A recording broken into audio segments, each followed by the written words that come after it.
Ano ko yan? Ano ko yan? Ano ko yan? Solo ko to.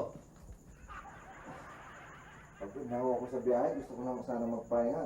Hindi mo ba ako pwede dyan? Hindi pwede. Dito. Gani Mando yan. Mando? Sino Mando? Wala siya, nasa Baguio. Pinsan niya. Nasa Baguio naman pala eh. Hindi, pero hindi pwede pa na huwag ka nga dyan. Kung niya, malaman pa niya, ginamit mo yung kutso niya, magalit pa yun. Mang Horacio, baka naman mo pwedeng makihati na lang ako dyan sa kama niyo. Ano ka, hilo? Nasa katinuan ba isip mo?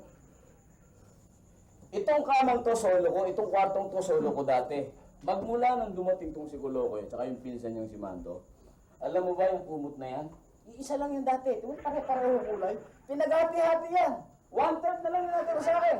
Kung hihiga ka rito, magdadalawa pa tayo, tsaka hahatiin mo pa yan. Di magiging 1/6 na lang yan.